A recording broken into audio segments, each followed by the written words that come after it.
Maloota jiran keessaa malalli cimaa isa kana appii Google Authenticator jedhamu bilbila keenya irratti download godhanna jalqaba. Warri Android qabdan Play Store irra barbaada. Warri iPhone qabdan immoo akka asirra mul'atu kanatti tartiiba kana barbaadi.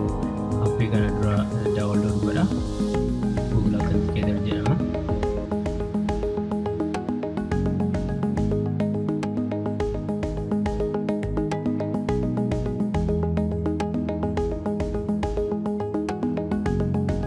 Facebook bura deema appichan badina setting and privacy achi setting achi security and login achi two factor authentication and jedhu ka achi gadi mo deemaati authentication app click godha set up on same device and jedhu kanatti bu'a bilbila keenya irratti set goona then yes jedha automatically bananni eegguusin set up ettan san hordofaati step bima kanaan deema.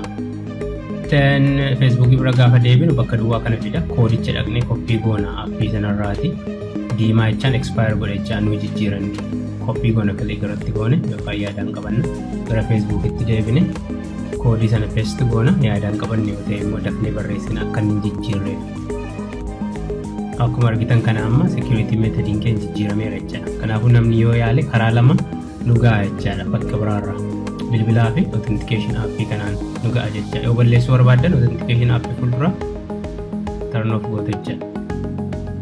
Egaa malli kun applicationii kana fayyadamuun bilbila keessan irratti tekstii argachuurra garmalee cimaadha, garmalee secure ta'aadha. Bilbila sana harka jiru siimii yoo geeddartan illee rakkoon hin jiru jechaadha. Kanaaf alert ta'uudhaaf.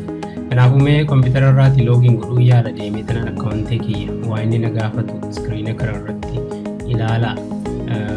Akkuma agartan kana dijitii 6 code generator ergine irraadha. Appii silaa download godhe bira deemee tanan dhaqee copy godhacha achirra yookaan dafeen asirratti barreessa lakkoofsicha naa kenna. Diimaa taanaan expire godhe jechaadha. Inni eegduruma sana jijjiirannu isa haaraa continue jedhani.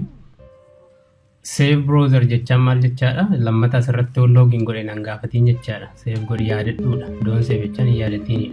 Akkuma agartan Facebookiin hin bane jechaadha. Kanaafuu tokko tasaa namni lakkoofsa bilbilaa keessan access godhe illee Facebookii keessan carraan seenuu isaa dhibbaadha.